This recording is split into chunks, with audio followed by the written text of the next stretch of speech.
Hello and good evening all of you. हमारे माननीय प्रधानमंत्री मोदी जी तियानजिन से लौटे हैं एससीओ की समिट अटेंड करके, और थोड़े दिन पहले वो जापान से लौटे हैं 15वां शिखर सम्मेलन अटेंड करके। आज के सेशन हमारा इन दोनों समिट पे बेस्ड है। डिस्कस करेंगे कि समिट्स के क्या आउटकम आए हैं। वैसे तो सीधा सीधा मेंस में सिलेबस नहीं है, बट जो स्टूडेंट यूपीएससी प्रिपेयर करें अलॉन्ग विद द आरएस, उनसे मेंस पे क्वेश्चन पूछा जा सकता है, और प्रीलिम्स से रिलेटेड फैक्ट्स तो पूछे ही जा सकते हैं किसी भी एग्जाम में, चाहे वो आप आरएस की प्रिपरेशन कर रहे हो, पीएसआई की कर रहे हो, यूपीएससी की कर रहे हो। तो प्रीलिम्स से related fact Shanghai cooperation organisation से रिलेटेड भी डिस्कस करेंगे। और केरला में एक ब्रेन ईटिंग अमीबा करके इन्फेक्शन फैल रहा है, यानी कि अमीबा मस्तिष्क को खाने वाला। तो उस पे भी थोड़ा सा डिस्कस करेंगे क्योंकि डिजीजेस हैं आपके मेंस के सिलेबस में। तो शुरू करते हैं आज का सेशन। स्वागत है आप सभी का सेरेमिक एकेडमी के यूट्यूब प्लेटफॉर्म पे। केरला में क्या हो रहा है एक्चुअली? केरला में ब्रेन ईटिंग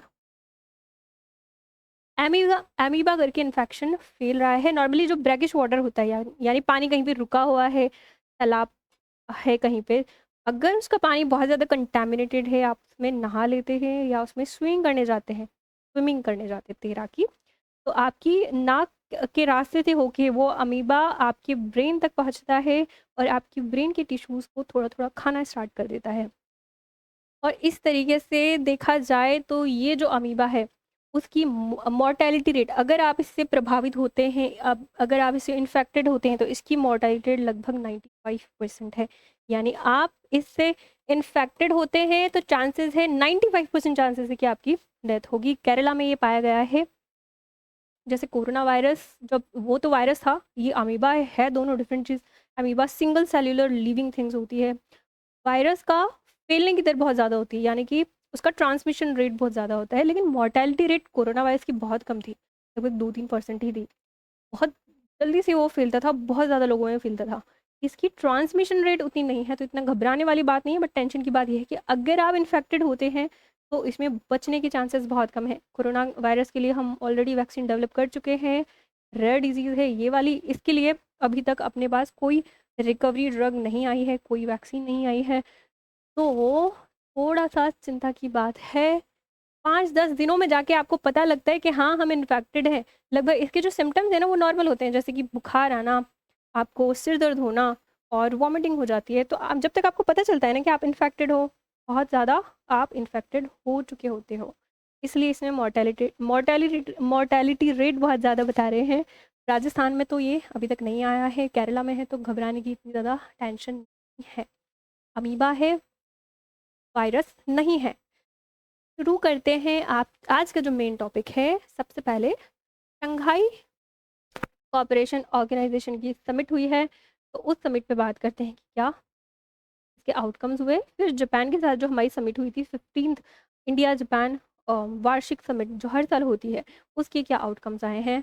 आउटकम्स इतने ज़्यादा इंपॉर्टेंट नहीं हैं समिट्स के, लेकिन रिलेशन हमारे जापान से कैसे हैं वो भी थोड़ा सा इन शॉर्ट हम देखेंगे, क्योंकि सीधा सीधा टॉपिक जापान का नाम लेके तो लिखा नहीं गया। जिस तरीके से भारत के रूस से, भारत के अमेरिका से, चाइना से रिलेशन लिखे गए हैं, वैसे जापान से नहीं, तो इसको इन शॉर्ट देखेंगे।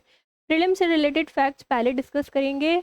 अभी तो समिट्स क्या होती है एक्चुअली, ये दोनों समिट के बारे में मैंने आपको पहले ही बता रखा है। ब्रिक्स समिट हुई थी तब भी बताया था कि समिट्स में नॉर्मली सदस्य देश जो हैं वो आपस में मिलते हैं, बात करते हैं, उनके बीच में अगर कोई इशू चल रहा है तो उस पर वो बात करेंगे। संवाद करने का, यानी कि एक दूसरे से बात करने का मंच प्रोवाइड करता है कोई सा भी ऑर्गेनाइजेशन। तो इसी तरीके से संघाई कोऑपरेशन ऑर्गेनाइजेशन ने मंच प्रोवाइड किया, देशों को आपस में वो बात कर सकते हैं। और जैसे हम दोस्त लोग होते हैं, आपस में मीटअप रखते हैं कि इस हफ्ते तेरे यहाँ मिल रहे हैं, उस हफ्ते तेरे यहाँ मिल रहे हैं, सब इकट्ठा होते हैं। दोस्तों से आपस में मनमुटाव होते हैं तो हम बात करते हैं कि ये दिक्कत है, बाद में तेरे साथ आगे कोलैबोरेशन करना है, तो उस पे डिस्कस होता है। तो इस समिट में भी इस तरीके से आगे कोलैबोरेशन करना है किसी देश के साथ, किस मुद्दे पे किस मुद्दे को आगे लेके जाना है, क्या इशू है, वो कलेक्टिवली सोसाइटी में अपने क्या इशू है, तो वो अपन देखते हैं आपस में जब बात करते हैं। मीटिंग में बहुत सारे फ्रेंड्स होते हैं, तो कुछ सेल्फिश फ्रेंड्स भी होते हैं, वो अपने मतलब की भी कुछ बात कर देते हैं। तो वैसे ही समिट्स में भी कुछ सेल्फिश देश होते हैं, वो अपने मतलब की भी बात करते हैं कुछ कुछ। जैसे चीन करेगा यहाँ पे जब समिट होगी, यहाँ पे ये बात करते हुए नजर आ रहे हैं। इस तरह के बहुत सारे फोटोज वायरल हो रही हैं इन तीनों की। सबकी बारी आती है अलग अलग, सबके पास माइक आता है कि आपकी क्या इशू है, आपकी क्या इशू है, आप क्या नए इनिशिएटिव लेके आ रहे हैं, वो अपनी बात रखिए। यहाँ पे चीन ने सहमति दिखाई है कि आतंकवाद की निंदा की जानी चाहिए, वैश्विक कानून उस पर बनना चाहिए। पहले सहमति बहुत ज़्यादा चीन नहीं दिखाता था। इसके 2 महीने पहले ही SCO ऑर्गेनाइजेशन के डिफेंस मिनिस्टर की मीटिंग्स हुई, उस पे सहमति नहीं दिखाई थी भारत के साथ आतंकवाद के ऊपर चीन ने। लेकिन अभी थोड़ा सा चीज़ बदल गई है और अब आतंकवाद पे क्लियर क्लियर सहमति दिखा रहे हैं जब शी जिनपिंग के बोलने की बारी आती है। लेकिन थोड़ा सा सेल्फिश बात के ये ऋण वितरण पे वहाँ पे जोर देने लगे कि SCO बैंक डेवलप किया जाएगा, ऋण वितरण दिया जाएगा, लोन ले लो वाली बात कह रहे हैं। US से जाते हैं हम, वो हथियार ले लो वाली बात कहते हैं। पुतिन रशिया जाएंगे तो रशिया जी में तेल ले लो वाली बात करते हैं, लोन ले लो, तेल ले लो। भारत कहता है, भारत कुछ कहता नहीं है, भारत सोच रहा है अभी कि लेना क्या है एक्चुअल में। तो ये आज मुद्दे की बात पे आते हैं, शुरू करते हैं। SCO ऑर्गेनाइजेशन की स्थापना कब हुई थी? 2001 में हुई थी।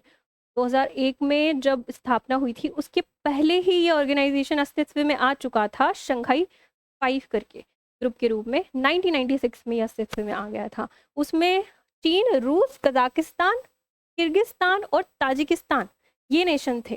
चीन, रूस, कजाकिस्तान, किर्गिस्तान, ताजिकिस्तान, ये 5 लोग थे। इन्होंने शंघाई 5 समूह करके ये डेवलप किया था 1996 में, 996 में। उसके बाद उज्बेकिस्तान 2001 में इसमें आके जुड़ता है। उसके बाद इस समूह का नाम कर दिया जाता है शंघाई कोऑपरेशन ऑर्गेनाइजेशन। उसके बाद फिर अलग अलग देश अलग अलग टाइम पे आके जुड़ते हैं। वर्तमान में लगभग 10 देश इसकी मेंबर कंट्रीज हैं, कुछ देश ऑब्जर्विंग कंट्रीज है और कुछ देश डायलॉग पार्टनर्स हैं। तो आगे देखेंगे कौन इसके मेंबर कंट्रीज हैं। मुख्यालय इसका जो है वो है बीजिंग में। नाम में शंघाई कॉर्पोरेशन ऑर्गेनाइजेशन आ रहा है, लेकिन आप एग्जाम में थोड़े से कंफ्यूज हो सकते हैं कि इसका मुख्यालय चीन के बीजिंग में है। अभी इसकी जो समिट हुई थी वो तियानजिन चाइना में ही हुई थी। और क्यों ये डेवलप हुआ था 2001 में? बहुत ज़्यादा आतंकवाद, उग्रवाद और अलगाववाद, 3 एविल्स कहते हैं इनको, इन तीनों को कंट्रोल करने के लिए, इनका मुकाबला करने के लिए उस क्षेत्र में जिसकी जो ये मेंबर कंट्री है, मिडिल एशिया में है ये और साउथ एशिया में है ज़्यादातर इसकी कंट्रीज जो हैं, उस क्षेत्र में आतंकवाद का मुकाबला करने के लिए इस ऑर्गेनाइजेशन का और डेवलप किया गया था। आगे जाके इसमें और भी उद्देश्य और भी एस्पेक्ट्स जोड़े गए, जैसे आर्थिक, मतलब ट्रेड आपस में बढ़ाना है, इन्वेस्टमेंट आपस में बढ़ाना है, सामरिक जियोपॉलिटिकल एस्पेक्ट से कौन सी आइडियोलॉजी को हमें फॉलो करना है मिलके, वैश्विक मुद्दों पर सहयोग करना है, ग्लोबल साउथ की आवाज़ को मजबूत करना है, इस तरीके की कल्चरल एक्सचेंज यानी सांस्कृतिक आदान प्रदान किया जाए, इस तरह के भी कुछ एस्पेक्ट जोड़े गए। रक्षा में एक दूसरे को सहयोग किया जाए। तो मेनली तो ये डेवलप हुआ था आतंकवाद को कंट्रोल करना है, अलगाववाद को, उग्रवाद को कंट्रोल करना है। आगे आके इसमें और ज़्यादा दूसरे उद्देश्य भी जोड़ दिए गए। आगे चलते हैं, देखते हैं प्रीलिम से रिलेटेड और चीज़ें पूछी जा सकती हैं कि इसके सदस्य देश कौन कौन से हैं। सदस्य देश, तो संस्थापक जो सदस्य देश हैं, संस्थापक सदस्य देश तो मैंने आपको अभी बताए हैं, चीन, रूस, कजाकिस्तान, किर्गिस्तान और ताजिकिस्तान। उसके बाद उज्बेकिस्तान इसमें आके जुड़ा, भारत और पाकिस्तान भी इसका पार्ट बनते हैं। 2017 में भारत पाकिस्तान इसमें आके जुड़ते हैं। लगभग 2023 में ईरान इसमें जुड़ता है और 2024 में बेलारूस भी इसकी मेंबर कंट्री बनता है। तो ये इसके 10 मेंबर नेशन एट प्रेजेंट आज की तारीख में है। समिट में मेंबर नेशन के साथ साथ कुछ ऑब्जर्विंग कंट्रीज और उसके साथ साथ कुछ डायलॉग पार्टनर्स भी भाग लेते हैं। क्या डिफरेंस होता है observing countries, member nation, dialogue partners? Clear तो डिफरेंस है मेंबर्स नेशन और इन 2 कैटेगरीज में। मेंबर नेशन जो होते हैं उनके पास कुछ राइट्स होते हैं, कोई भी इनिशिएटिव लेके आ सकते हैं वो, और कोई भी इनिशिएटिव लेके आ रहे हैं उसको प्रॉपरली इम्प्लीमेंट करना है, उसको पास करना है, तो उसके लिए उनके पास वोट करने का अधिकार है, डिसीजन मेकिंग राइट्स है। लेकिन ऑब्जर्विंग पार्टनर्स सिर्फ ऑब्जर्व करते हैं चीज़ों को, उनके पास वोटिंग राइट नहीं होते, वो कोई इनिशिएटिव नहीं लेके आ सकते। वो समिट्स में भाग लेते हैं, वो देखते हैं कि इन फ्यूचर हमारे हित की बात यहाँ पे हो रही है, तो इन फ्यूचर क्या हम इस ऑर्गेनाइजेशन का पार्ट बन सकते हैं? ऑर्गेनाइजेशन का पार्ट बनने के बाद क्या हमारे यहाँ हमारे इंटरेस्ट यहाँ पे देखे जाएंगे, हमारी पक्षों को यहाँ पे रखा जा सकता है, हमारी बातें यहाँ पे सुनी जाएगी, क्या हमारे लिए फ्रूटफुल होगा? इन सब चीज़ों को, इन सब कंडीशन को वो ऑब्जर्व करते हैं और उन्हें सही लगता है तो इन फ्यूचर केस के मेंबर बन जाते हैं।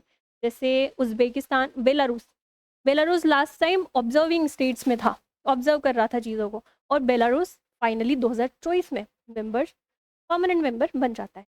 तो इस तरीके से ऑब्जर्विंग स्टेट्स, डायलॉग पार्टनर्स और परमानेंट मेंबर्स, इसमें ये डिफरेंस। डायलॉग पार्टनर्स भी होते हैं, बुलाते हैं उनको, आपस में वो संवाद करते हैं, एक दूसरे देशों से बात करते हैं, क्योंकि जो मेन समिट होती है उसके बाद आउटरीच समिट्स भी होती है, यानी कि दो देश आपस में बाइलिटरल समिट्स भी साइड लाइन में ऑर्गेनाइज कर सकते हैं। तो ये देश भी इसी लिहाज से आते हैं कि आपस में हम बात करें, यहाँ पे देखें कि किस मुद्दों पर यहाँ पे बात हो रही है। जो मुद्दे इन देशों में चल रहे हैं वही मुद्दे, वही इश्यूज उन देशों में भी होते हैं, उनको सही लगता है तो इन फ्यूचर ये ज्वाइन कर सकते हैं। तो इस तरीके से डायलॉग पार्टनर, ऑब्जर्विंग स्टेट्स और मेंबर नेशंस भाग लेते हैं। लगभग 10 मेंबर नेशन हैं, चीन, रूस, Kazakhstan, Kyrgyzstan, Tajikistan, Uzbekistan. Tajikistan तक ये जो है वो संस्थापक देश माने जाते हैं। उसके बाद भारत, पाकिस्तान, ईरान, बेलारूस इसमें आगे शामिल हो गए थे। आगे देखते हैं, आगे देखते हैं। इसके तहत एक मैकेनिज्म काम करता है, रेड मैकेनिज्म जिसको कहते हैं, रीजनल एंटी टेरर स्ट्रक्चर। 2001 में नहीं, 2004 में जब तशकेंत उज़्बेकिस्तान में मीटिंग हुई तब इसको डेवलप किया गया, रीजनल एंटी टेरर स्ट्रक्चर। नाम से पता चल रहा होगा आपको, एंटी टेरर स्ट्रक्चर मतलब कि आतंकवाद से संबंधित गतिविधियों पर नियंत्रण रखना इसका काम है, उसकी निगरानी रखना इसका काम है।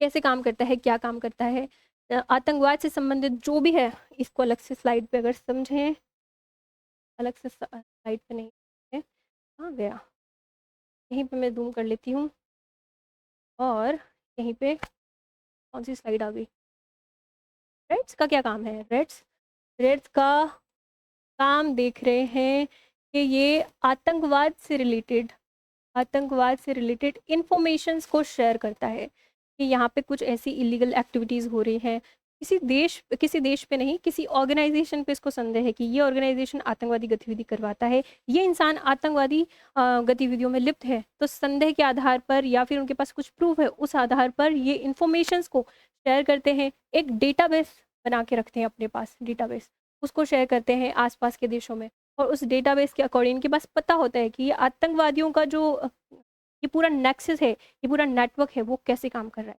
कैसे फाइनेंशियल और हथियारों की यहाँ पे तस्करी हो रही है, फाइनेंस कहाँ से आ रहा है, फंडिंग कैसे हो रही है, कैसे रिक्रूट कर रहे हैं, ट्रेन कर रहे हैं आतंकवादियों को। तो इस तरह का डेटा होता है और फिर अपनी कैपेसिटी ये बिल्ड करते हैं, कैपेसिटी बिल्ड करते हैं अकॉर्डिंगली, और मिलके ये देश जो है वो मिलिट्री एक्सरसाइज फिर परफॉर्म करते हैं उस रीजन में। जॉइंट मिलिट्री एक्सरसाइज यानी कि संयुक्त सैन्य अभ्यास ये ऑर्गेनाइज करते हैं उस क्षेत्र में, ताकि इस तरह की आतंकी गतिविधियों पे नियंत्रण रखा जा सके, निगरानी रखा जा सके। ऐसे करके फाइनेंशियल एक्शन टास्क फोर्स भी है, वो भी कुछ इस तरह की काम करते हैं जैसा ये रेड्स करता है। फाइनेंशियल एक्शन टास्क फोर्स के बारे में आपने सुना होगा। नॉर्मली ये आतंकवाद की जो फंडिंग है और मनी लॉन्ड्रिंग है उससे रिलेटेड काम करती है। ग्रे लिस्ट, ब्लैक लिस्ट, इस तरह की ये 2 लिस्ट जारी करती है। रेड्स में भी इस तरह की कुछ लिस्ट जारी होती है, बट ये निगरानी करता है देश के आधार पर, किसी देश को उस लिस्ट में शामिल करता है। रेड्स भी अपनी लिस्ट निकालता है, लेकिन ये देश के आधार पर नहीं निकालता, ये ऑर्गेनाइजेशन को उसमें शामिल करता है, इंसान को उसमें शामिल करता है, संदेह होता है। जैसे एफएटीएफ में तो ग्रे लिस्ट में कौन से देश आपको पता होगा शामिल होते हैं, वैसे एफएटीएफ का टॉपिक पढ़ नहीं रहे बट फिर भी बता देती हूँ कि ग्रे लिस्ट में आपके पास संदेह है कि हाँ ये आतंकी गतिविधियों में लिप्त है, तो संदेह के आधार पर आप उस देश को ग्रे लिस्ट में शामिल कर लेते हैं, और कुछ प्रूव है, यहाँ पे सबूत है तो उसके, हाँ ये तो करता ही है इस तरह की गतिविधि, तो उसको ब्लैक लिस्ट में डाल देते हैं। यहाँ पे इस पे निगरानी रखी जाती है, और यहाँ पे इस पे प्रतिबंध लगाए जाते हैं, कुछ फाइनेंशियल सैंक्शन लगा देंगे, आर्थिक प्रतिबंध लगा देंगे, यात्रा पे प्रतिबंध लगा देंगे कि इस देश के लोग यहाँ और ये लोग जो आतंकी संगठन है वो इस देश से उस देश में यात्रा नहीं करेंगे। निगरानी कड़ी रखी जाती है। तो इस तरीके की लिस्ट रेड्स भी बनाता है, रेड्स ऑर्गेनाइजेशन स्पेसिफिक लिस्ट बनाता है, और एफएटीएफ जो है वो देश के आधार पर लिस्ट जारी करता है। तो ये चीज़ हमने समझी कि रेड्स के क्या काम है, कहाँ बना था, कब बना था। उज़्बेकिस्तान तशकंत में 2004 में ये बना था। किस लिए बना था अभी बताया, आतंकवाद, अलगाववाद, उग्रवाद, इन तीनों का मुकाबला करने के लिए बना था। क्या काम करता है, साइबर सुरक्षा, हथियारों की तस्करी, ड्रग्स की अगर तस्करी हो रही है तो वो भी रोकता है। आतंकवाद पे निगरानी रखने के साथ साथ साइबर सुरक्षा, ड्रग्स और हथियार, इनकी तस्करी पे भी निगरानी रख। भारत 2017 में शामिल हुआ था एससीओ में, तो 2017 से ही ये रेड्स में सक्रिय है।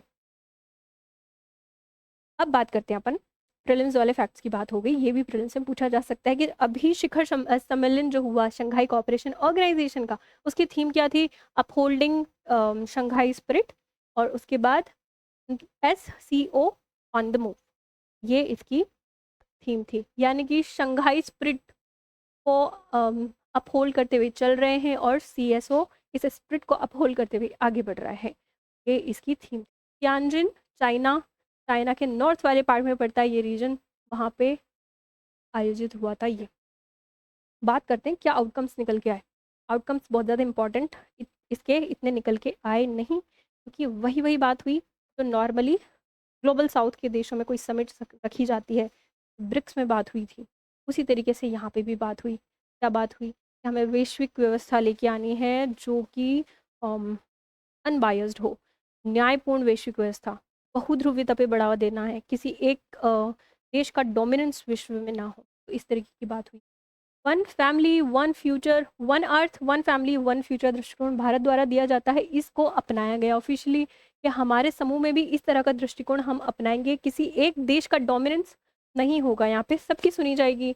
और उसके बाद बहुआयामी बहुध्रुवीय वैश्विक मंच के रूप में SCO को शामिल करने की व्यवस्था, न्यायपूर्ण बहुध्रुवीय विश्व का यहाँ पे स्थापना की जाए। यूनाइटेड नेशन ने ऑलरेडी चार्टर बना रखे हैं, WTO ने अपने कानून लगा रखे हैं, जो वैश्विक संस्थाओं ने वैश्विक कानून बना रखे हैं उनको इम्प्लीमेंट किया जाए, उनको लांघ के आगे नहीं बढ़ा जाए। तो यही बात की गई। और क्या बात हुई यहाँ पे, और सहयोग केंद्र स्थापित किए जाए। सहयोग केंद्र बहुत सारी चीज़ों में, जैसे एंटी ड्रग से रिलेटेड सहयोग केंद्र यहाँ पे स्थापित किया जाए, इन्फॉर्मेशन एक्सचेंज करनी है तो एक सहयोग केंद्र स्थापित किया जाए। रेड्स के तहत आतंकवादी गतिविधियों में आप क्या प्रतिक्रिया दे रहे हैं, क्या रिस्पॉन्स कर रहे हैं, तो इससे संबंधित सुरक्षा चुनौतियों का वैश्विक क्षेत्रीय प्रतिक्रिया केंद्र यहाँ पे स्थापित किया जाए। जानकारी सुरक्षा यहाँ पे साझा की जाए, और संगठित अपराध जो होते हैं, ट्रांसनेशनल सीमा पार संगठित अपराध जो होते हैं, उसके लिए एक सहयोग केंद्र स्थापित किया जाए, ताकि सारे देश मिलकर यहाँ पे सहयोग के साथ आपस में इन चुनौतियों से लड़ सके। प्रधानमंत्री जी शी जिनपिंग, चीन के प्रधानमंत्री, उन्होंने कहा SCO विकास बैंक की स्थापना की। ऑलरेडी ब्रिक्स में ब्रिक्स पे की बात चल रहे हैं, डी डॉलराइजेशन को बढ़ावा दे रहे हैं, और NDB न्यू डेवलपमेंट बैंक है ऑलरेडी ब्रिक्स का न्यू डेवलपमेंट बैंक, तो यहाँ पे भी अलग से बैंक स्थापित करने की बात हुई। मेरे हिसाब से इसका कोई लॉजिक नहीं बन रहा था, पहले आप ब्रिक्स बैंक NDB को डेवलप कर लो, ब्रिक्स पे को डेवलप कर लो, फिर आप दूसरे बैंक अलग अलग बैंक बना के क्या करोगे, पहले उसको डेवलप करो अच्छे तरीके से। उसके बाद एक पक्षीय जबरन कदमों का विरोध किया। एक तरफा जबरन कदम, एक तरफा जबरन कदम क्या होते हैं, यूनिलिटरल कॉर्जिव मेजर्स जो होते हैं, मतलब कि आप अपने अकॉर्डिंग जैसा आपको सही लग रहा है वैसी व्यवस्था स्थापित करने की कोशिश नहीं करो। इनडायरेक्टली अमेरिका पे इशारा कर रहे थे इस समिट्स के अंदर कि जिस तरह से वो एक तरफा चीज़ें लेके आ रहे हैं, टैरिफ उनके द्वारा अनाउंस किया जा रहा है एक तरफा, ये उनके हितों की बात हो रही है, दूसरों के हितों की बात नहीं हो रही है, तो इस तरह की चीज़ें नहीं करनी चाहिए। बहुध्रुवीय विश्व है, डेमोक्रेटिक व्यवस्था स्थापित होनी चाहिए हर चीज़ में। अमेरिका भी तो डेमोक्रेटिक कंट्री है, और बाहर उसको बस अपने हित चलाने हैं। लाओस करके एक देश है, लाओस, उसको पार्टनर के रूप में शामिल कर लिया गया है। पार्टनर पहले नहीं था, मैंने आपको बताया था एक तो ऑब्जर्विंग नेशंस होते हैं और एक होते हैं ये चीज़, ऑब्जर्विंग स्टेट्स होते हैं और एक डायलॉग पार्टनर होते हैं। ऑब्जर्विंग स्टेट डायलॉग पार्टनर को मर्ज कर दिया है एक में, अलग अलग थे अब इनको मर्ज करके यहाँ पे पार्टनर कंट्री की कैटेगरीज में इन सबको रख दिया है। और इस कैटेगरी में आपको लाओस नहीं नज़र आएगा, और इस समिट में लाओस यहाँ पे जुड़ गया है। आगे चलते हैं और क्या हुआ है इसमें। कम से कम 20 दस्तावेजों पर साइन किए गए, 20 ऐसे दस्तावेज हैं उन पर, जैसे तियानजिंग डिक्लेरेशन अभी अपन डिस्कस करके आए। एससीओ की 2035 की विकास रणनीति क्या है, इसके अंदर बहुत ज़्यादा डीप में नहीं जाना है। उग्रवादी विचारधारा के लिए सहयोग केंद्र, उग्रवादी विचारधारा के विरुद्ध सहयोग केंद्र 2030 तक के लिए कार्यक्रम बनाया है, और ऊर्जा सहयोग का रोड मैप 2030 तक, ये चीज़ यहाँ पे लेके आए हैं। बाकी सेम सेम चीज़ें जो सब समिट में होती है, नशे को नियंत्रित करना है, औद्योगिक सहयोग, आर्टिफिशियल इंटेलिजेंस, सेमीकंडक्टर, नई टेक्नोलॉजी, इस तरह की चीज़ों को बढ़ावा देना है, निवेश को बढ़ावा देना है, इन्वेस्टमेंट को बढ़ावा देना है। अध्यक्षता हर साल रोटेट होती है हर ऑर्गेनाइजेशन की, तो इसकी भी रोटेट हो गई है। अगली बार किर्गिस्तान इसकी अध्यक्षता करेगा, तो ये फैक्ट्स भी प्रीलिम्स में पूछा जा सकता है। किर्गिस्तान को ट्रांसफर कर दी गई। तो ये चीज़ आपको समझ आई होगी क्या आउटकम्स निकले। अभी मेन से रिलेटेड आरएस में तो बहुत कम चांस है कि मेन से रिलेटेड महत्व और चुनौतियाँ वो पूछे, बट जो प्रिपेयर करें यूपीएससी के लिए उनमें ये क्वेश्चन आ सकता है। तो इन शॉर्ट देखेंगे, बहुत ज़्यादा इसमें डिटेल में नहीं जा रहे हैं। महत्व क्या है, शंघाई कोऑपरेशन ऑर्गेनाइजेशन को पढ़ के आपको समझ में आ गया होगा, रेड्स को पढ़ के समझ में आ गया। भारत के लिए क्या महत्व है, आतंकवाद बहुत बड़ी चुनौती है आज हमारे यहाँ, तो आतंकवाद से रिलेटेड वो आवाज़ उठा सकता है कौन, भारत। इस मंच का यूज़ करके हम अपने पक्ष की बात रख सकते हैं, और दूसरे देशों को इस पे ध्यान अपना, उनका जो ध्यान है वो अट्रैक्ट कर सकते हैं इधर। और यहाँ पे ऊर्जा संसाधन तक पहुँच मध्य एशिया में, क्योंकि मिडिल एशिया की मेंबर कंट्रीज़ है ताजिकिस्तान, तुर्कमेनिस्तान, तुर्कमेनिस्तान नहीं, तुर्कमेनिस्तान, ये याद रखना है आपको। ताजिकिस्तान, कजाकिस्तान, किर्गिस्तान, इस तरह की कंट्रीज़ है इसमें, ईरान है, वहाँ से आपको ऑयल, नेचुरल गैस, इस तरह के ऊर्जा संसाधन है, वहाँ से सहयोग मिल सकता है। कनेक्टिविटी प्रोजेक्ट्स में आपको सहयोग मिल सकता है, क्योंकि ईरान भी इसका मेंबर है, प्लस रूस भी इसका मेंबर है। आपको पता होगा कि ईरान में हम चाबहार पोर्ट डेवलप कर रहे हैं, और रूस में हम international north south transit corridor, ये दोनों इसका पार्ट है, और रूस उसमें बहुत बड़े मात्रा में, बहुत बड़े अमाउंट में मदद दे रहा है। तो रूस तक वो international north south transit corridor जा रहा है, तो इस तरह से कनेक्टिविटी को बढ़ावा दे सकते हैं। जैसे जैसे कनेक्टिविटी बढ़ेगी, देशों में व्यापार भी बढ़ता है, हमें मार्केट एक्सेस मिलता है दूसरे देशों का, हमारी पहुंच बढ़ती है। पाकिस्तान, अफ़गानिस्तान, इस तरह के देशों से हमारे इश्यूज़ चलते रहते हैं, तो शंघाई कोऑपरेशन ऑर्गेनाइजेशन हमें मंच दे सकता है संवाद करने के लिए उनसे। तो कुछ संवाद वैसे होता नहीं है, चुपचाप से ये खड़े हुए नज़र आ रहे थे मुझे, तो इधर तो मुझे नहीं लगता, इधर कहाँ गया वो चीज़, कहीं तो लगा रखी थी न्यूज़पेपर की कटिंग। चलते हैं अपने टॉपिक पे। बहुध्रुवीय विश्व व्यवस्था की स्थापना करनी। देखिए, फिल्म से रिलेटेड क्वेश्चन, प्रैक्टिस क्वेश्चन मैंने लगा रखा है, एक वर्ड्स को सॉल्व करके देखना है। यहाँ पे हर ऑप्शन में ग्रुप दिए हैं जो एससीओ की मेंबर कंट्रीज है, इसमें से कोई एक देश ऐसा लगा दिया इधर जो मेंबर कंट्रीज नहीं है, देख के बताना है आपको। क्वेश्चन है, निम्नलिखित में से कौन सा समूह वर्तमान 2025 में एससीओ के सदस्य देशों का सही समूह है। Option A, B, C, D. सही ऑप्शन मतलब सही आंसर क्या है वो आपको कमेंट सेक्शन में बताना है।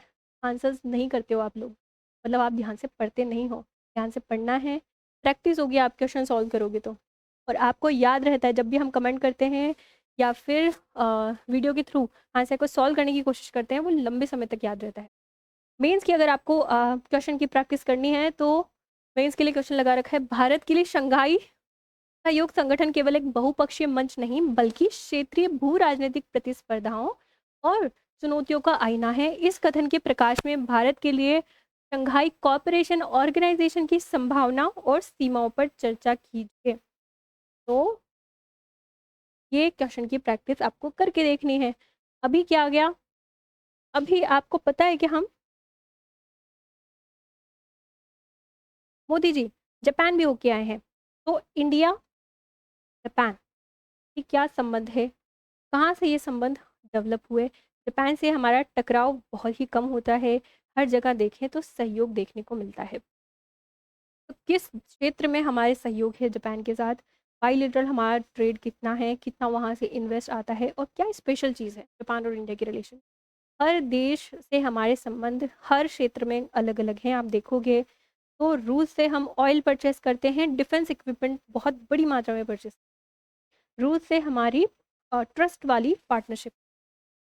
यूएस से देखेंगे इधर तो वहाँ से भी डिफेंस इक्विपमेंट हम परचेस करते हैं, लेकिन ट्रेड में हम बेनिफिट में रहते हैं यूएसए के साथ, ट्रेड सरप्लस जाता है हमारा यूएसए के साथ बड़ी मात्रा में। चाइना से हम थोड़े से डिपेंडेंट हैं रेयर अर्थ एलिमेंट्स, सेमीकंडक्टर, इस तरह की टेक्नोलॉजी को लेकर, फार्मास्यूटिकल्स को लेकर। इधर जापान के साथ हमारे रिलेशन थोड़े से स्पेशल हैं। जापान जब भी हमें सहयोग करता है तो बड़ी मात्रा में हमें अनुदान देता है, ओडीए करके आपने सुना, ओवरसीज डेवलपमेंट असिस्टेंट, ओडीए करके आपने एक चीज़ सुनी होगी, इसके थ्रू हमें यहाँ पे सहायता दे दी जाती है। यहाँ पे ओवरसीज या फिर इसको ऑफिशियल भी कहते हैं, ऑफिशियल डेवलपमेंट असिस्टेंस यहाँ पे प्रोवाइड करके देता है। यानी कि इस तरह का अनुदान जो किसी देश की सरकार द्वारा दिया गया उसको ऑफिशियल डेवलपमेंट असिस्टेंट कहते हैं।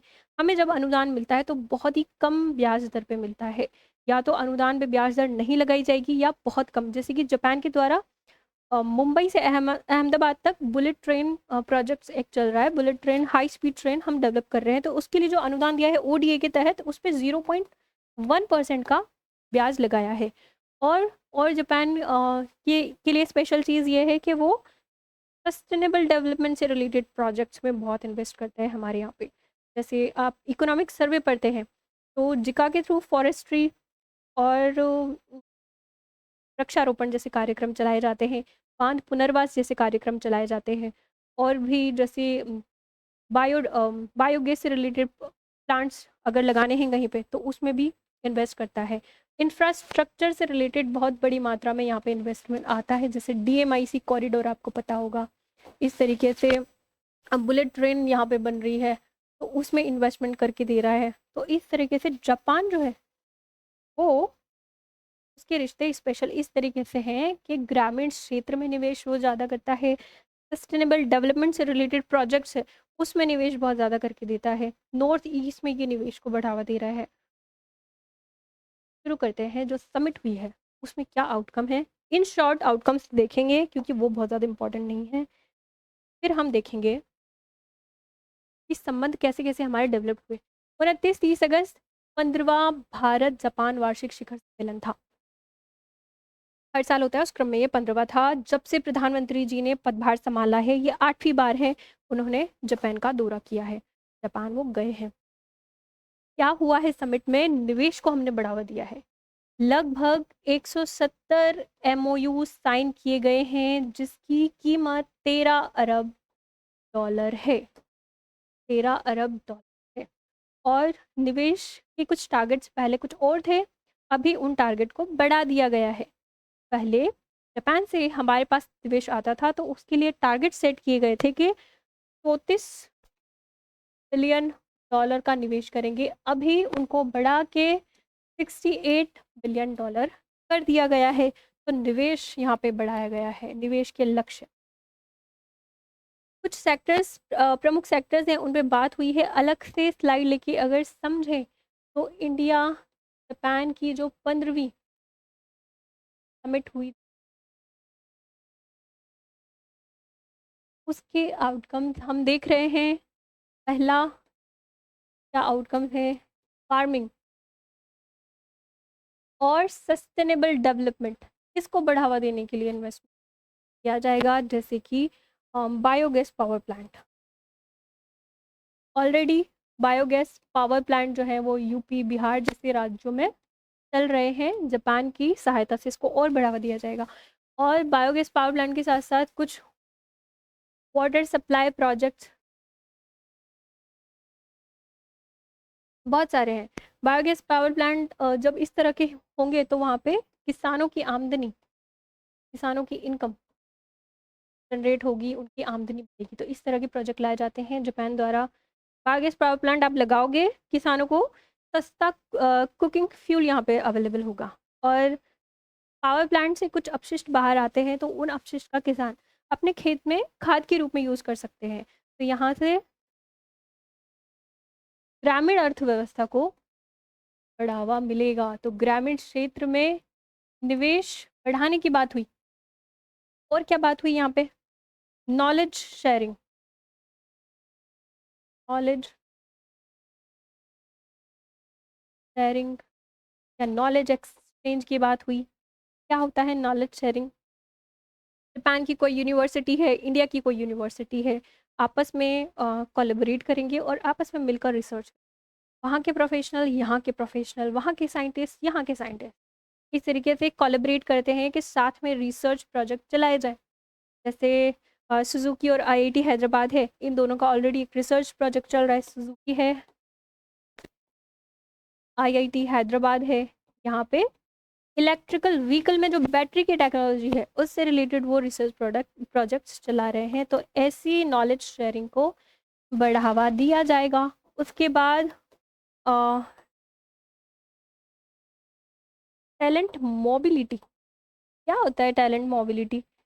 यहाँ पे कोई टैलेंटेड अपने जैसे स्टूडेंट है, हाँ, तो इस पहले भी चलाया गया था स्टूडेंट एक्सचेंज प्रोग्राम। लगभग 250 स्टूडेंट करके जापान जाते थे, वहाँ की यूनिवर्सिटी में वो एडमिशन ले सकते हैं, वहाँ की कंपनी के साथ इंटर्नशिप कर सकते हैं, और अगर उनको अवसर मिलता है, अपॉर्चुनिटी मिलती है, तो वहाँ की कंपनी उन्हें हायर भी कर सकती है, वहाँ पे वो जॉब भी पा सकते हैं, नौकरी लग सकती है उनकी। तो यहाँ पे टैलेंट मोबिलिटी पे कार्यक्रम चलाया जाएगा। कुछ इंडियन स्टूडेंट जो है वो जापान जा सकते हैं, वहाँ की यूनिवर्सिटी में एडमिशन ले सकते हैं, इंटर्नशिप कर सकते हैं, उनको फाइनली जॉब भी मिल सकती है। तो इस तरह के कुछ इनिशिएटिव्स हुए। आगे चलते हैं, इसको मैं सोच रही हूँ, हाँ, तो इतना छोटा करने से क्या मतलब है, अंडू करके नया स्लाइड लेते हैं। और क्या बात हुई? और बात हुई कि इन्वेस्टमेंट बढ़ाया जाएगा, ये मैं समझा चुकी हूँ। इतना इन्वेस्टमेंट $34 बिलियन से बढ़ा के $68 बिलियन यहाँ पे कर दिया गया है। और सहयोग की बात यहाँ पे हुई कि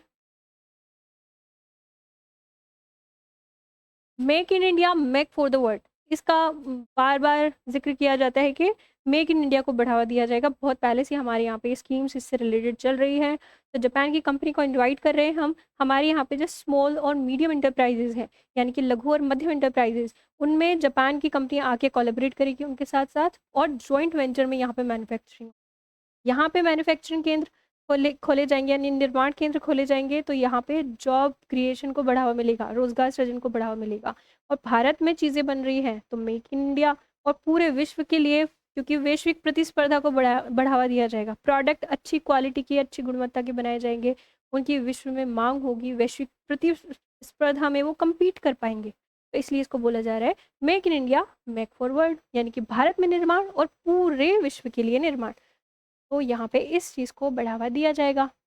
इंफ्रास्ट्रक्चर में वही चीज़ है, जैसे स्मार्ट सिटी से रिलेटेड प्रोजेक्ट है, ग्रीन टेक्नोलॉजी, हाइड्रोजन एनर्जी बनानी है, तो इस तरह के प्रोजेक्ट्स में दोनों का कोलैबोरेशन बढ़ावा दिया जाएगा। और भी क्षेत्र हैं वही जो नॉर्मली सारे उसमें आते हैं। स्पेशल चीज़ है कि नॉर्थ ईस्ट में इन्वेस्टमेंट ज़्यादा किया जाएगा। अपने असम और आसियान होल्डिंग, ये दोनों जो है मिलके नॉर्थ ईस्ट में इन्वेस्टमेंट को बढ़ावा देंगे। आगे चलते हैं, हम काम की बात करते हैं। काम की बात क्या, कि जापान और भारत के रिलेशन है वो कहाँ से डेवलप होना स्टार्ट हुए, और अभी वो कहाँ पे कैसे कैसे वो डेवलप हुए। 2000 में जब पार्टनरशिप हुई दोनों के बीच में, तो पार्टनरशिप ग्लोबल पार्टनरशिप थी। उसके बाद 2006 में ये partnership strategic and global partnership होती है। उसके बाद 2014 में special strategic and global partnership, यानी कि वैश्विक साझेदारी और सामरिक वैश्विक साझेदारी, फिर विशेष सामरिक वैश्विक साझेदारी के बीच की तरह अपने संबंध डेवलप होते हैं। वैश्विक साझेदारी में नॉर्मली जो है उसमें फाइनेंशियल चीज़ें देखी जाती है, फाइनेंशियल एस्पेक्ट से आर्थिक सहयोग को बढ़ावा दिया जाता है। आर्थिक सहयोग क्षेत्र पर निर्भर नहीं होके वो पूरे विश्व में दूसरे दूसरे जो देश हैं उनके साथ आर्थिक सहयोग हो गया, टेक्नोलॉजी ट्रांसफ़र हो गया, कल्चर एक्सचेंज हो गया, इस चीज़ को बढ़ावा दिया जाता है। वैश्विक मुद्दों पर कोई बात करनी है, वैश्विक उस पर उस पर सहयोग दिया जाता है। और स्ट्रैटेजिक एंड ग्लोबल पार्टनरशिप में क्या होता है, इस चीज़ में स्ट्रैटेजिक वर्ड जुड़ गया, मतलब कि पार्टनरशिप है अभी भी वैश्विक स्तर की, लेकिन सामरिक क्षेत्र में वो पार्टनरशिप को आगे बढ़ावा दिया जाएगा।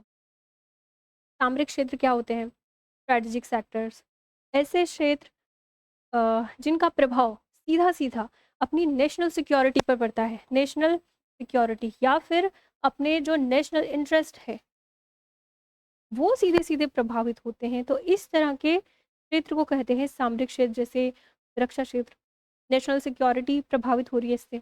और जैसे परमाणु डील कर रहे हैं, हम न्यूक्लियर एनर्जी बनाने में कोई डील कर रहे हैं तो राष्ट्रीय हित प्रभावित हो रहे हैं इससे। साइबर सुरक्षा से रिलेटेड कोई डील कर रहे हैं तो उससे भी राष्ट्रीय हित प्रभावित होते हैं।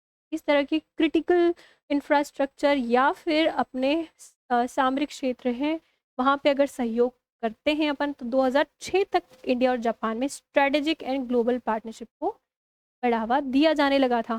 फिर आता है 2014, यहाँ पे special and strategic global partnership को बढ़ावा दिया जाने लगा। स्ट्रेटेजिक क्षेत्र है यहाँ पे, ग्लोबल पार्टनरशिप है, लेकिन वो स्पेशल हो गए हैं।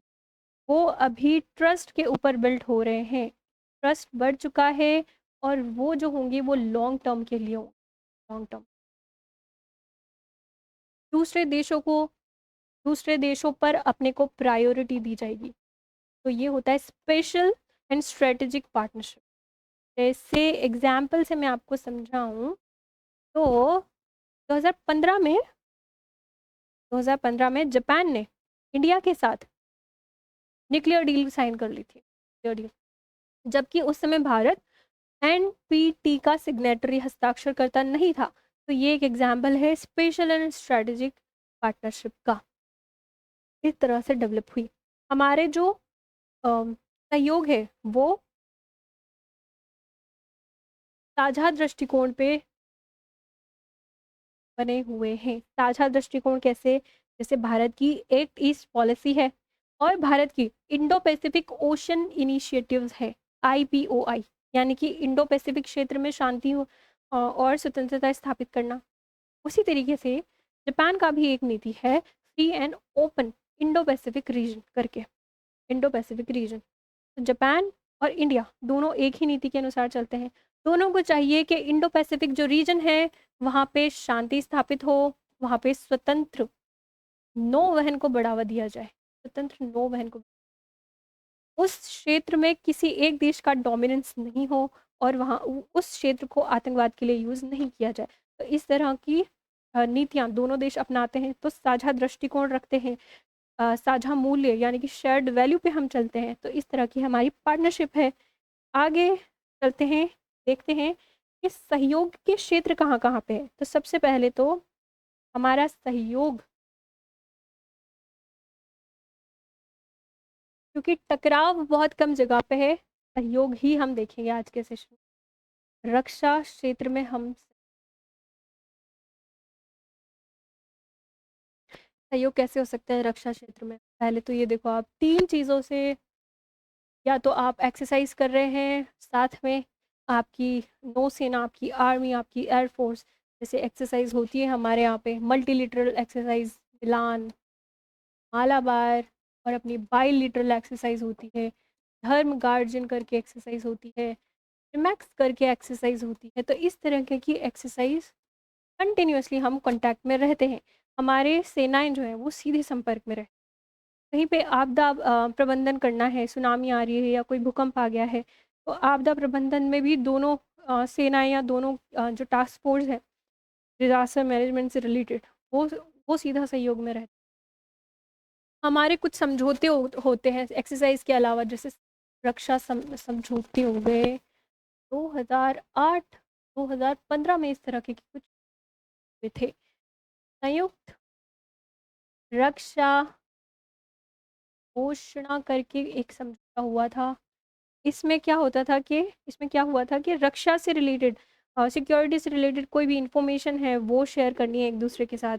और कौन से सुरक्षा मानक आप अपनाते हैं आपके यहाँ पे साइबर सुरक्षा से रिलेटेड, या फिर कोई सी भी डिफेंस से रिलेटेड क्या आप इक्विपमेंट यूज़ करते हैं, उसकी जानकारी और शेयर करते हैं और जानकारी सुरक्षित रखेंगे, ट्रस्ट करते हैं एक दूसरे के ऊपर। तो इस तरह के आपके इक्विपमेंट हम यूज़ कर सकते हैं, हमारे इक्विपमेंट आप यूज़ कर सकते हैं। तो ऐसे रक्षा क्षेत्र में सहयोग बढ़ाने के लिए एक समझौता हुआ था 2008 में। इस समिट में उसका एक्सपेंशन किया गया यानी को बढ़ावा दिया।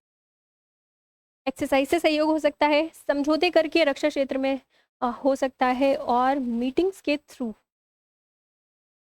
सहयोग हो सकता है रक्षा।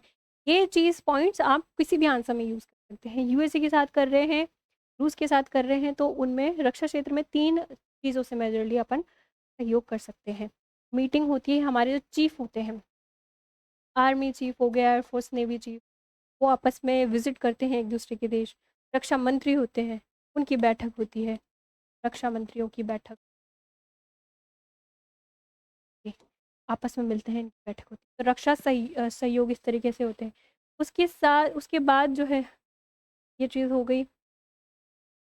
व्यापार और निवेश, व्यापार अलग चीज़ है, निवेश अलग चीज़ है। व्यापार की बात करें, सबसे पहले भारत और जापान के बीच में लगभग 22 बिलियन डॉलर का व्यापार होता है। 2023-24 का डेटा देखें और 24-25 का अगर डेटा देखें, तो अप्रैल से लेके ये वाला जो जनवरी, वहाँ तक 21 लगभग 21 बिलियन डॉलर का ट्रेड हमारे बीच में हो चुका था। इस ट्रेड को और बढ़ावा दिया जाएगा।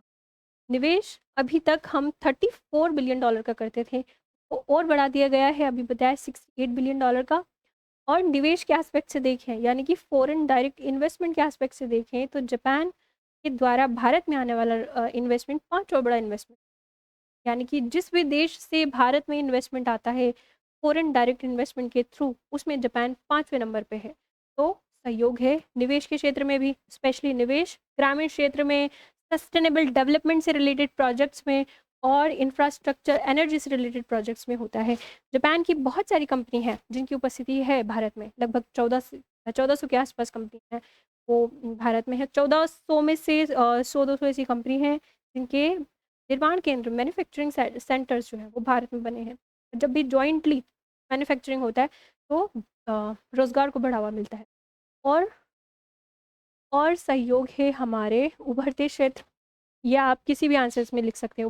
उभरते क्षेत्र जैसे हाइड्रोजन एनर्जी, रिन्यूएबल एनर्जी को बढ़ावा देना है, तो उभरते क्षेत्र में हमारा सहयोग है। सेमीकंडक्टर से रिलेटेड, चीन पे डिपेंडेंसी हमें कम करनी है सेमीकंडक्टर या रेयर अर्थ मिनरल से रिलेटेड, तो उसके लिए भी हमारे सहयोग है, हम आगे काम कर रहे हैं।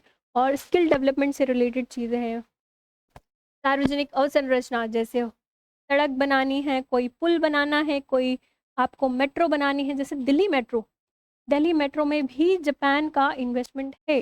डीएमआईसी, ये सार्वजनिक अवसंरचना में आता है, DMIC, DMs, Delhi Mumbai industrial corridor, इसमें भी जापान का निवेश है बड़े लेवल पे। आर्टिफिशियल इंटेलिजेंस से रिलेटेड, सेमीकंडक्टर, तो इसमें आप तो बहुत सारे पॉइंट्स लिख सकते हैं। निवेश हमने डिस्कस कर लिया। विकास और अवसंरचना, अवसंरचना वही जो मैंने आपको बताया, सड़क बनानी है, पुल बनानी है, bullet train, high speed bullet train बनाना है, और कॉरिडोर्स बनाने हैं। तो इस तरह से वहाँ से इन्वेस्टमेंट अपने पास आता है। ज़्यादातर इन्वेस्टमेंट ओडीए के थ्रू आता है, यानी कि ओवरसीज़ या ऑफिशियल डेवलपमेंट असिस्टेंट में ब्याज हमें बहुत कम देना पड़ता है, और वो असिस्टेंट लॉन्ग टर्म के लिए आता है। यानी कि कोई जल्दबाजी नहीं होती, चाइना की तरह नहीं होता कि चाइना ने बहुत सारा आपको ऋण दे दिया, अब वो मांग रहा है वापस, तो आपका कोई बंदरगाह ले लेगा कि हम इसको डेवलप कर देंगे, आपका कोई भी सिटी ले लेगा, आपका कोई एयरपोर्ट ले लेगा, ऐसा नहीं करता जापान। जापान लॉन्ग टर्म में आप आराम से उसको लौटाते रहें, इवन वो ब्याज जिस रेट से लगा रहे हैं उसको और भी कम कर देता है। तो इस तरह का सहयोग हमें मिलता है। भारत के पास सबसे ज़्यादा जहाँ से ओडीए आता है, ऑफिशियल डेवलपमेंट असिस्टेंट, वो जापान ही है। जापान सबसे ज़्यादा हमारे यहाँ पे अनुदान करता है। बहुपक्षीय क्षेत्रीय सहयोग है, क्वाड में सहयोग है, इंडो पैसिफिक इनिशिएटिव में हमारा सहयोग है। दोनों एक जैसी पॉलिसी को फॉलो करते हैं। और आपूर्ति श्रृंखला, यानी कि सप्लाई चेन रेजिलिएंट इनिशिएटिव 2021 में लेके आए थे। कौन लेके आया था? जापान और इंडिया ही लेके आए थे। प्लस इसमें ऑस्ट्रेलिया को भी शामिल कर लिया गया है। तो इस तरह की इनिशिएटिव्स हैं। इसमें क्या होता है नॉर्मली कि कुछ चीज़ें हैं जो कुछ देशों के पास ही उसका अधिकार, कुछ देशों के पास ही वो चीज़ें मिलती है। जैसे क्रिटिकल मिनरल्स की सप्लाई है, कुछ एक देश ही करते हैं। तो इस तरह की टेक्नोलॉजी इक्विपमेंट जो बहुत ज़रूरी है डेवलपमेंट के लिए, सभी देशों के डेवलपमेंट के लिए, तो उस तरह के प्रोडक्ट को हर देश में बढ़ावा दीजिए, हर जगह पाई जाए वो चीज़। तो इस तरीके से आपूर्ति श्रृंखला को डाइवर्सिफ़ाई करना, इसका काम है। सप्लाई चेन रेज़िलिएंट इनिशिएटिव भारत और जापान 2021 के लगभग इसको लेके आए थे, अभी ऑस्ट्रेलिया भी उसमें शामिल हो चुका है। तो ये है जापान और इंडिया के रिलेशन हमने डिस्कस की है, और क्वेश्चन दिया था आपको, उसकी प्रैक्टिस करके देखना। सेरेमिक अकेडमी के साथ बने रहने के लिए आपका धन्यवाद। मिलते हैं अगले सेशन में अगले इम्पोर्टेंट एडिटोरियल के साथ।